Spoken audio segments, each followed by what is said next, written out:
I mean, I've had a couple of moments where I can't believe that I'm actually doing what I've always, because I've wanted to do this from my earliest memories.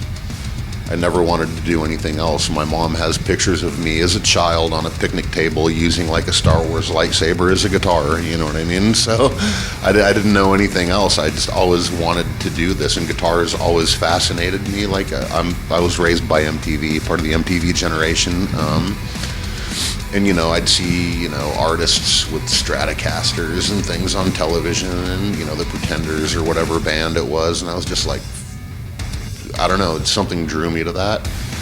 Every once in a while I get that sort of like epiphany that like, holy shit, I am so freaking lucky to be able to do this. Like every time we hit the stage, like that's the 90 minutes throughout the day that's not mundane and boring.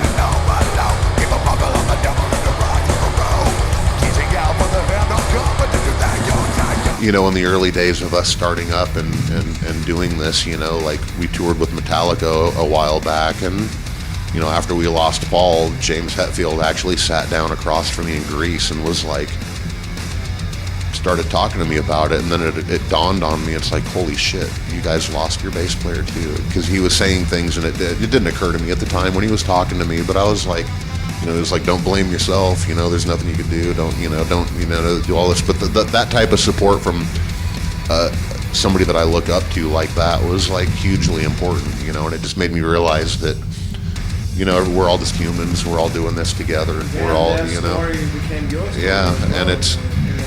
and it's, you know, if you have the passion for it and the motivation and the drive and a vision, anything's possible.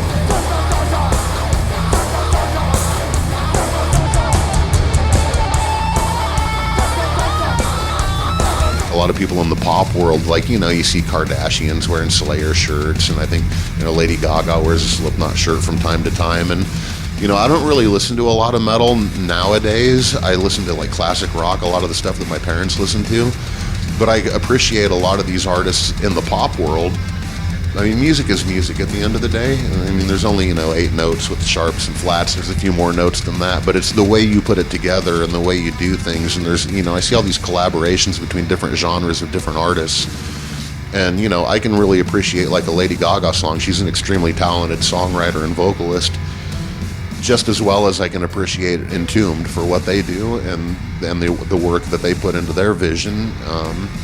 And I think that, you know, some of those like stereotypical, like, I don't know, maybe walls that people put up that are like, oh, that's this or that's that. I think a lot of those are kind of getting broken down. I think that all those titles and genres and all that shit needs to just go away, because it's, you know, if it's good, it's good. If it's, you know, if it's something that's thought through and artistic and the artist that's performing it is passionate about it, then it has validity, you know.